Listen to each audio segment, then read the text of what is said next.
এবারে এসএসসি ও সমমান পরীক্ষায় পাশের হার ৮৩.০৪%। জিপিএ ৫ পেয়েছে ১,৮২,১২৯ শিক্ষার্থী। গত বছরের চেয়ে জিপিএ ৫ প্রাপ্তির সংখ্যা কমলেও পাশের হার বেড়েছে ২.৬৫%। এই ফলাফলকে ভালো বলছেন শিক্ষা গবেষকরা। তবে যেসব শিক্ষার্থী ফেল করেছে সেখানে কি ত্রুটি রয়েছে তা চিহ্নিত করার তাগিদ তাদের। পেপসোডেন্ট চার্মিচেক ১২ ঘন্টা জীবাণুদের সাথে লড়াই করে দিবে ক্যাভিটি থেকে সর্বাধিক সুরক্ষা।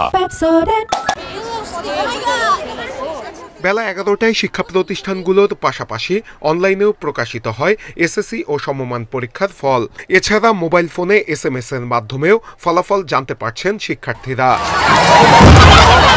কাঙ্ক্ষিত ফলাফল পেয়ে শিক্ষার্থীদের এই বাঁধ ভাঙা উল্লাস। কষ্ট করেছি, তার ফল হিসেবে ভালো একটা রেজাল্ট এসেছে, সেজন্য অনেক খুশি আলহামদুলিল্লাহ। ফ্যামিলি সবাই অনেক খুশি, তো ওরাও স্যাটিসফাইড আমার রেজাল্ট নিয়ে, আমি নিজেও অনেক স্যাটিসফাইড রেজাল্ট নিয়ে। সারা দেশে এসএসসি পরীক্ষায় এবার পাশ করেছে ১৬,৭২,১৫৩ জন। মোট জিপিএ 5 পেয়েছে ১,৮২,১২৯ জন।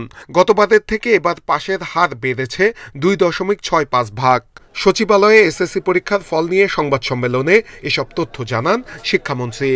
জিপিএ 5 প্রাপ্ত শিক্ষার্থীর সংখ্যা হচ্ছে ১,৮১,১২৯ জন।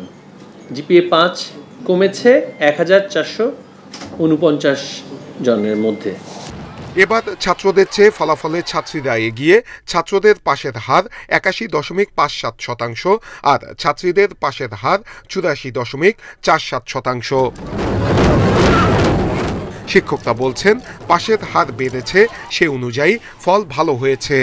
জিপিএ 5 কমে যাওয়া ছাড়া রেজাল্ট ভালো হয়েছে। ঢাকাতে গতবার বোধহয় 77, আমার যতদূর মনে হয় এখানে বোধহয় 89%-এর উপরে চলে আসছে, তো পাশের হারটা বেড়েছে।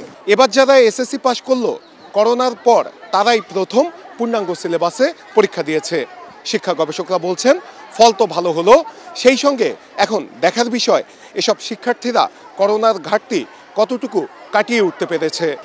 এদিকে এবার প্রায় ৩,৪১,৪৪৪ শিক্ষার্থী ফেল করেছে। তারা কেন ফেল করেছে তা খুঁজে বের করার আহ্বান জানিয়েছেন শিক্ষা গবেষকরা। সেই সঙ্গে তাদের প্রতি সহনশীল আচরণের আহ্বানও তাদের। কেন এতজন পাশ করতে পারে না? আমরা কি কোনো গবেষণা করেছি?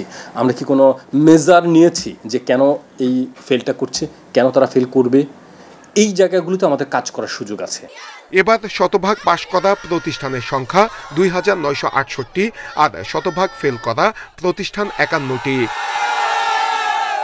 নূরে আলম, ইন্ডিপেন্ডেন্ট নিউজ, ঢাকা।